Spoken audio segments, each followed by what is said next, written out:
Okay, let's jump right into this explainer because we're looking at a truly deeply chilling moment in legal history. Picture this, October 2010, Guildford Crown Court in England. A sub-postmistress named Seema Misra is convicted of stealing £74,000 from her very own branch. Now, she was actually pregnant at the time, and she was sent to prison right on her son's 10th birthday. It's just devastating. But here is the literal game changer. The prosecution's smoking gun? It wasn't a witness. It wasn't a hidden camera or some secret confession. Nope. It was entirely based on numbers spat out by a computer accounting system called Horizon. And the reality? Seema was absolutely 100% innocent. So how does this even happen? Well, back in 1999, there was this English legal presumption established that basically said courts should just trust computer systems, like assume they're working perfectly unless someone can explicitly prove otherwise. So in the post office's case, the courts just presumed the Horizon IT system was honest and robust. And by default, and this is the crazy part, that shifted the entire burden of proof onto the innocent humans running the branches. Basically, the machine was presumed honest and the human was presumed guilty. And because of that single, wildly flawed legal premise, an unbelievable number of lives were literally destroyed. Get this, between 2000 and 2015, over 900 subpostmasters were wrongly convicted. We're talking people selling their homes to pay back phantom debts, marriages collapsing, people going to prison swearing they never took a single dime. And honestly, the most heartbreaking part of the whole shebang, the actual proof that the machine was lying to everyone was just sitting there, completely hidden away in the software vendor's defect log the entire time. All right, let's move into our first section, the locks, architecture of denial. So there were essentially 3 systemic locks that kept this truth buried. First up, the contract itself. It literally made the branch operators personally, financially liable for any cash shortfall the computer showed. So boom, a software bug instantly becomes a massive human debt. Second, as we mentioned, the law legally presumed the computer was right. And third, the executive narrative. Post office leadership, specifically under CEO Paula Venables, just repeatedly and falsely asserted the system's integrity. She actually told a parliamentary select committee in 2015 that there was 0 evidence of miscarriages of justice, all while her organization was actively fighting against handing over the error records. Okay, moving right along to Section 2, the evidence, the forensic file. Let's pry open this case file, shall we? It took a historic judgment in December 2019 by Mr. Justice Frazier to finally do what the post office would never do, actually name the specific bugs fabricating these massive shortfalls. For instance, there was the Dalmindington bug. This thing caused screen freezes that actually duplicated transactions. In one documented case, it literally magicked a £24,000 phantom discrepancy out of thin air. Absolutely wild. Then you had the calendar square bug, which the vendor knew about internally since 2005. The judge stated as a hard fact that Horizon contained bugs capable of causing shortfalls. Not that it might cause them, but that it actually did. But you know, the sheer scale of the cover-up is what really hits you. This wasn't just some brief oversight. The systems vendor Fujitsu maintained what they called a known error log. And this log ran to thousands of entries over the system's entire life. It was basically a continuous, rolling record of the system totally misbehaving in the real world. And the absolute kicker, the defense lawyers fighting for these accused subpostmasters had no idea this massive database even existed. It was kept completely in the dark. And here's where the post office's core legal defense completely crumbles. For years, they swore up and down that nobody could remotely alter a branch's accounts.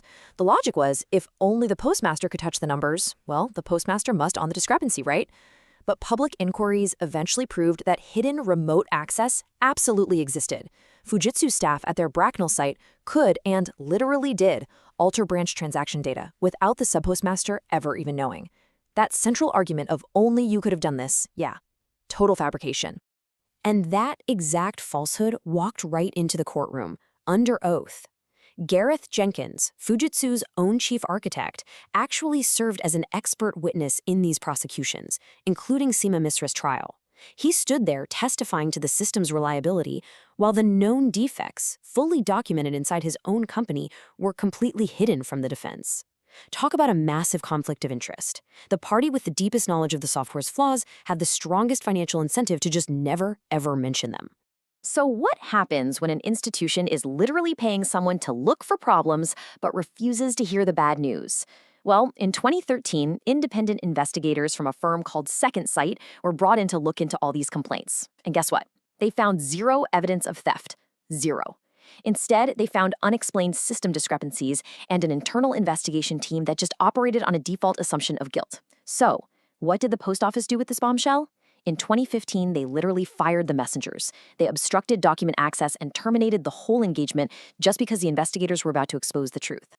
Let's turn now to Section 3, the ledger, the human cost. The dam finally began to break in April 2021. The Court of Appeal quashed an astonishing 39 convictions in a single day. The court basically ruled that these prosecutions were an absolute affront to the conscience of the justice system. And this was the day Seema Misra's conviction was finally overturned, a full 11 years after she was sent to prison. But, courts operate case by case, and we're talking about hundreds of victims here. So this judicial momentum eventually forced Parliament to step in with an unprecedented mass exoneration statute in 2024. And the true, heartbreaking scale of this devastation was fully laid bare in July 2025 by the Williams Inquiry. Get this. Around 10,000 people are eligible for compensation. 10,000. And tragically, there are at least 13 suspected suicides connected directly to this scandal. Countless lost homes, broken marriages, ruined reputations.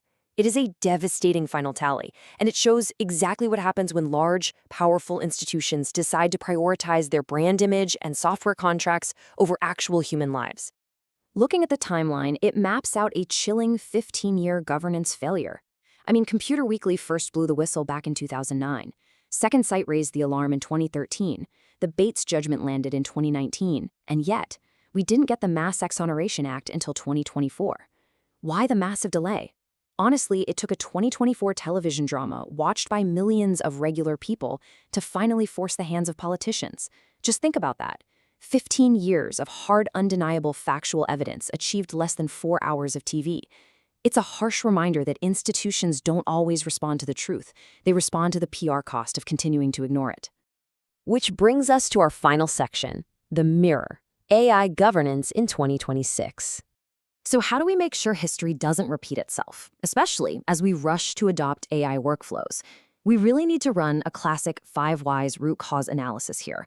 We have to figure out how a massive governance failure like this persisted for 16 years, especially when the data proving these people's innocence existed the whole time. Let's cascade through this step by step. 1. The software-generated output was blindly treated as absolute proof. 2. The institution confidently asserted that their system was flawless, and the courts just bought it. 3. Financial incentives were completely misaligned. Admitting the software was broken would have tanked the brand. 4. The truth was totally siloed. The error logs were over at Fujitsu. The prosecutions were handled by the post office. So nobody owned the complete picture.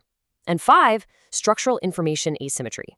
The defendants literally couldn't see the logs. The entire system was incentivized to just keep the illusion alive. So here is the massive takeaway for today. The Horizon scandal wasn't just a bad IT rollout. It was a colossal governance failure. And right now, today, that exact same presumption that the algorithm is right and the human needs to prove it wrong is being rebuilt everywhere at scale. If you're wiring AI models into your HR, your finance, or your compliance tools without absolute transparency, and you're expecting humans to prove that AI wrong without seeing how it works, you are building your very own small horizon, period. And heads up, the EU AI Act's contestability requirements, they are coming for exactly this kind of setup. This really requires a permanent, fundamental shift in how we view friction in our systems. When human users are constantly disputing an automated system, that rising dispute rate is vital error telemetry. It's an essential defect signal. It is absolutely not a discipline problem that you just suppress or ignore.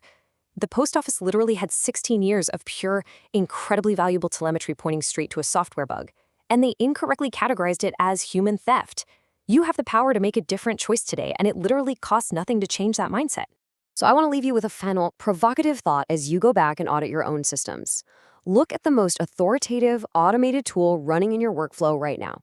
Does your organization actually have a real, transparent dispute procedure for when a human pushes back against it? Or does your escalation path eventually just hit a brick wall that says, well, the system says so? Think deeply about what you are building. I'd love to hear your thoughts, so definitely drop your answers in the comments below.